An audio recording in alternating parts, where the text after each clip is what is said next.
India's cities are a reflection of a fast developing nation on the move. High energy consuming buildings and designs that don't match the environment. The need of the hour is intelligent design for buildings, in sync with local climate, using resources efficiently for the future.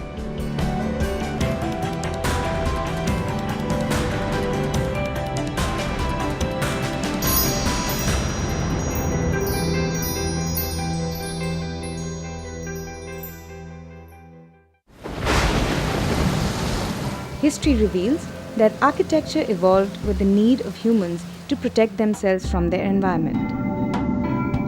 Buildings were in harmony with nature, designed to work with the seasonal cycles of heat, cold, and rain, providing optimal thermal comfort. Architectural elements like courtyards for ventilation, light, and shading, roof terraces for reducing heat gain, and jalis for reducing solar glare were used for effective climate control.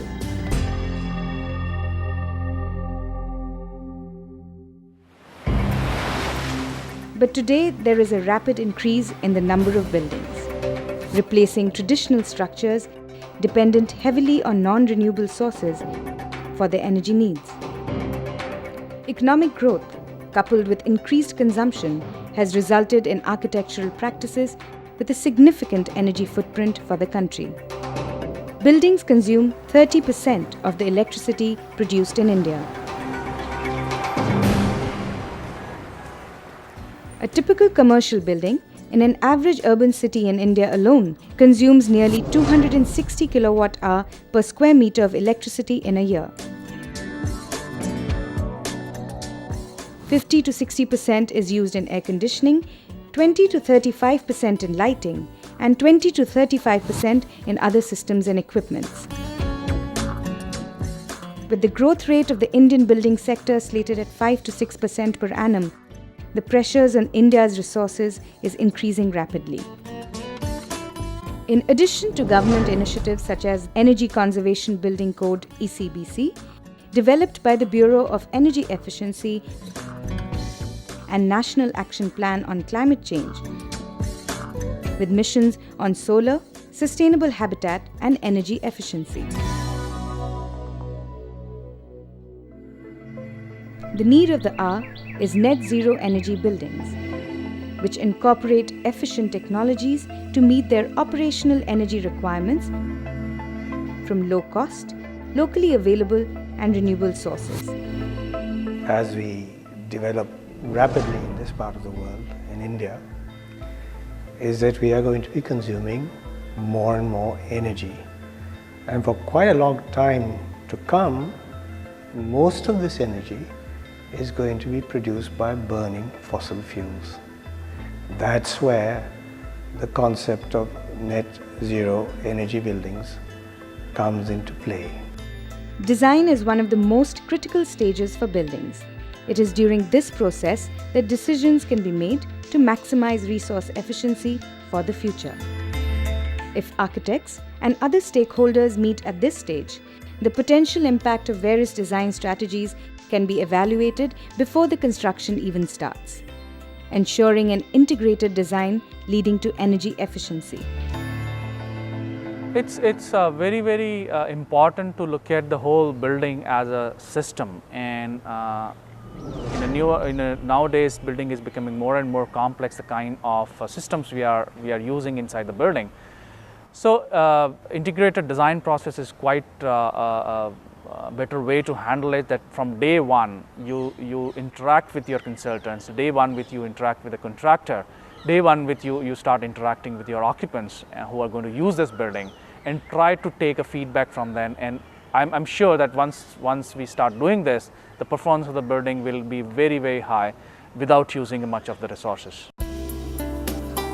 The project site is analyzed and a study of its microclimate is undertaken.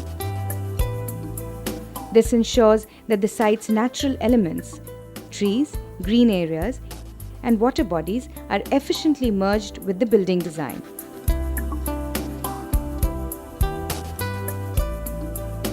NIIT University, Neemrana campus was able to convert its arid land site into a green space due to proper planning at its design stage. The site for NIT Neemrana sits right next to a hill, and the water which runs down the hill over the years has eroded the site tremendously. So we had ravines all over the place when we got there. There is not enough water there.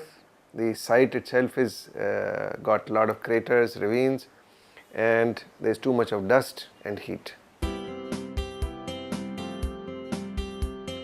The campus can be used only on foot and no cars are allowed beyond the parking.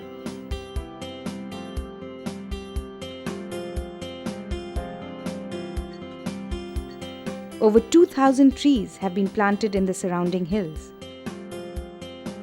Measures such as these have created a cooler microclimate within the campus, leading to decreased consumption of energy. In India, summer temperatures in certain areas can rise up to more than 50 degrees Celsius. Completely enclosed buildings behave like a greenhouse, letting heat in but not allowing it out, making the interior spaces of buildings uncomfortable. Air conditioning is then used extensively to bring down indoor temperatures, leading to an increase in energy consumption and related costs. Effective building orientation and facade shading can help buildings use minimum energy for heating, cooling, and lighting. Proper insulation in the facade further reduces energy consumption by making it difficult for heat to pass through inside the building. This helps keep the heat out in summer and traps it inside during winter. In Irad, insulation is coupled with simple fixed overhangs used to shade south-facing windows in the summer when sun angles are high. These shades have reduced solar glare and improved user comfort. Reflective materials are also used on the roof to reflect the sun and reduce the heat transmission into the building, helping in reducing the urban heat island effect. With measures such as these, a 15% reduction in annual cooling energy consumption has been recorded. Proper placement of windows can maximize natural ventilation and lighting. In a typical building, 25 to 40% of the energy consumed is used for artificial lighting. By allowing more natural light to penetrate, energy consumption is significantly decreased. Windows located high on the wall or on the roof will result in deeper light penetration and reduce excessive brightness. Vegetation outside the windows, curtains, and traditional jalis can be incorporated to reduce glare and filter the natural light, leading to optimal visual comfort. Both natural and artificial light can be used together. In Irad, this is implemented through a simple pulley mechanism. With a building that's designed well, we can actually avoid the direct sun from penetrating into the building. And it's not maybe coming from one direction so that it's glaring, but it comes from a multitude of directions. The north, the south will be your best way and best orientation. So daylight is first, but you really have to understand of how to treat the sunlight in order to get great daylight within a space that people really enjoy. Use of daylighting strategies can reduce 10 to 20% of the total building energy costs. In addition to savings, natural light creates a visually stimulating and productive environment for building occupants. The efficiency of the people who come and work in this place have increased quite a bit. A couple of key factors is that there are a lot of green spaces provided in the building. So wherever you're sitting, you should be able to see some greenery outside. So you're not compartmentalized. You're basically, it's an open environment that gives people to see greenery. And in addition to that, natural lighting comes in. And when we human beings operate much better in a natural lighting than in artificial lighting. At Center for Science and Environment, large operable windows and open planted terraces allow maximum amount of natural light and ventilation.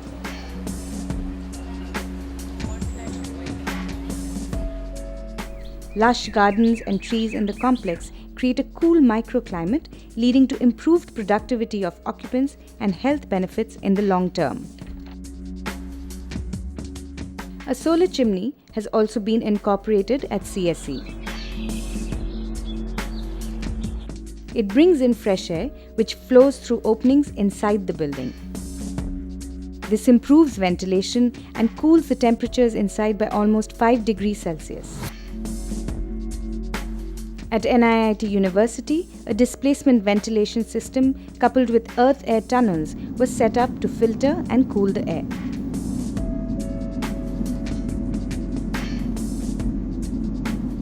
This uses only 30% of the energy required as compared to a typical air conditioning system, ensuring a comfortable and dust-free environment. No air conditioning, therefore no greenhouse gases that are a byproduct of air conditioning. And so we are ecologically responsible once again by not adopting air conditioning. We strongly believe that evaporative cooling is actually an alternative to air conditioning. We have for every part of the building, we have about 45-50 meters long tunnels which are running 4 meters below the ground. And air is drawn through these tunnels, it is sucked through these tunnels, it cools down, and then it is brought into a machine which cools this further. And that air is supplied through ducts in the building, through every room, and you can see the ducts in the building, and we have a series of ducts outside the building which pull this air out by natural means. Alternative sources of energy can then be set up in the already efficient buildings to further decrease dependence on the grid. Today, solar-generated electricity is used in the most isolated areas as well as in our cities. Photovoltaic systems can be used to capture solar-generated electricity and supply it to various systems. With the photovoltaic array that is installed at Iran at the moment, which has a peak capacity of 35 kilowatts of supply, what we found is that this generates enough electricity for all daytime office functions to be run on solar energy, including ceiling fans and even the air handling unit fans you can run. The only thing that this is not able to take care of is the energy consumed by the air conditioning chiller. If I can do without this air conditioning technology, which is the real consumer of energy, actually I can be self-sufficient with solar energy in a 3 or 4 story buildings type campus. All its needs will be met just by the energy falling on the roof. Since we have installed the solar energy in this building, we have been saving up to 600,000 rupees per annum. Biomass is another emerging technology for producing renewable energy on site. The advantage of woody biomass or biodiesel is that it's a fuel, meaning it's called a firm source of energy. It's available, you can store it, and then you pyrolyze it or burn it or whatever else. It's definitely, in my mind, one of the major power sources for all rural areas of India, because at those densities, complete freedom from the grid can be potentially achieved. At Terry Retreat, waste materials such as crop residue, straw, twigs and branches are used in the gasifier. The gasifier is able to provide for more than 70% of the electricity demand in the building. Any surplus energy generated is used to recharge the battery bank. The diesel-fed generator is used for less than 30% of the building's energy requirements. A control device, the power manager, uses the most efficient combination, deciding which is the better source of electricity at any given time. The complex saves 40 to 50% of energy costs over conventionally designed buildings at an additional investment of just 25%.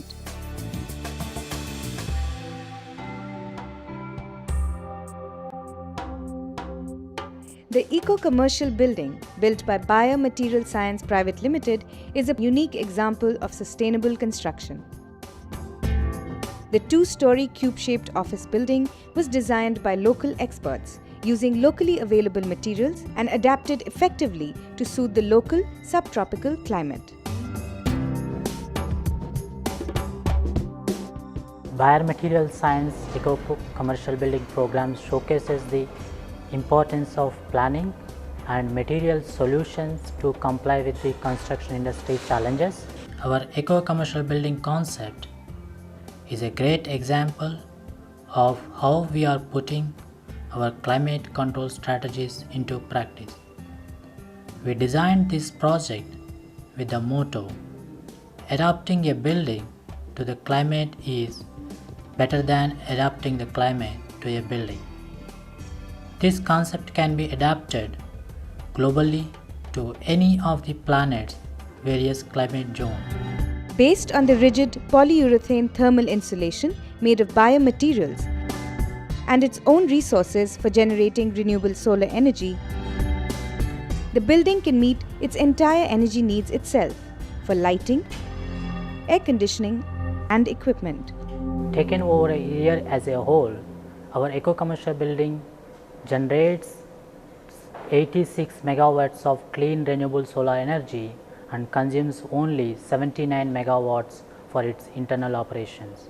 The building generally consumes 50% less energy than the comparable buildings in this region.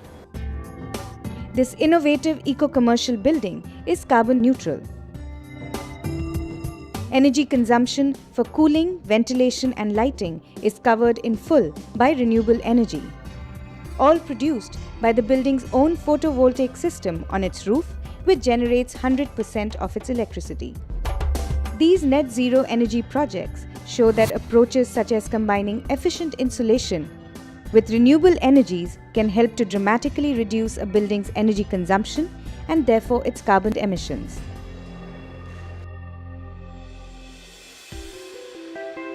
Sustainable and energy-efficient buildings are a starting step towards developing net zero energy buildings, where energy consumed is offset by the energy generated on site. Efforts to build a net zero energy building for the Center for Sustainable Environment and Energy in Ahmedabad are underway. The technical assistance for the project is being provided by the USAID Eco3 project. The aim is to use an integrated design process, demonstrating the symbiotic relationship between architecture and services. To make the CSEE building a reality, various stakeholders and experts were brought together to brainstorm on ideas for design, construction, and the final operation of the building. This intensely focused collaborative effort was the first step to catalyze an integrated design process between the client, consultants, and architects. You need those comparisons. Without that comparison, nothing will happen. How will you tell him why should he buy it? If you follow this process, you will be able to reach to the point where we are. Orientation, we're right on with the structures, east and west. Try and maximize, the south views as much as possible. The building which we are making is low energy building, and it's quite unique that we are in process of designing. We are the designer. We are going to build this building. We are also going to operate this building and monitor this building. The building envelope will be designed to minimize solar glare and heat gain. It is oriented away from the harsh sun of the east and west, and the windows are designed to face the north-south axis. Low embodied energy materials and innovative structural systems are being put into place. Hollow bricks for construction, insulation in the walls, and a cool roof is being designed to reduce heat gain. Structural engineers can contribute in various ways. One is you design a system, a structural system, such that it is not obstructing views, it is not obstructing daylight, but still it is safe and durable. Second is you use materials. Basically, a building itself has a carbon footprint. So you try to reduce that carbon footprint by using materials which are more eco-friendly, by using materials which are otherwise a waste. For example, if a building has been demolished, we can use the demolished material as an recycled aggregate into the existing building. And as a structural engineer, one should look at such buildings as an opportunity to use new materials, to test them, and to create a resource for future use. Well-shaded operable windows will allow natural ventilation and protect the building from additional heat gain.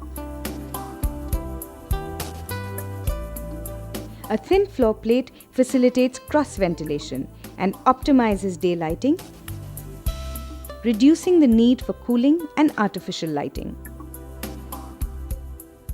To get near to the goal of net zero, definitely the normal standards defined by code are maybe 10 watt per square meter, which are acceptable norms, and we will have to go as low as 3 watt per square meter or 4 watt per square meter to achieve or to contribute into net zero building, which is going to be definitely a challenge and maybe a thing which we need to integrate and actually make it happen. The minimal artificial lighting used will be designed with reduced lighting power density. The building will also incorporate a hybrid ventilation and cooling system, where optimized natural ventilation will be coupled with a radiant cooling system. The building will serve as a test bed, not only during the design and construction phase, but also during its operations. I think a research center must be the model for tasting. The building itself has to be the lab. You don't have to create separate labs. They must be good for different purpose. But building itself should be a lab, and everybody must see that this is what we have to achieve, if not better. In a country like India, with a growing energy footprint, it is important to evaluate design strategies appropriate for different climatic conditions.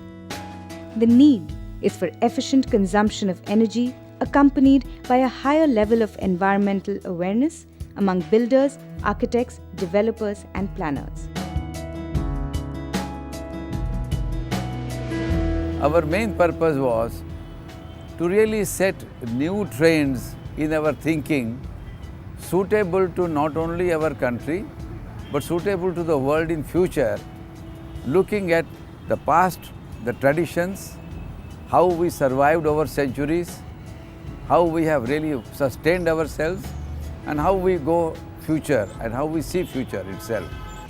If you look at a net zero energy building, one of the most important things is to get the building completely designed so that it can operate all by itself. The future of green buildings is bright in any society because axiomatically any viable future method of living, building, etc. has to be also sustainable. I only talk about what we consume. That is my concern. We must use as little as possible. Buildings which require practically no cooling. Now, when you live a life of this kind, as I was saying, you are already on the path of being conscious, of being correct, and of growing in that direction. I would tell that people are not only thinking about net zero building, but they are talking about zero carbon cities. That to me is the future.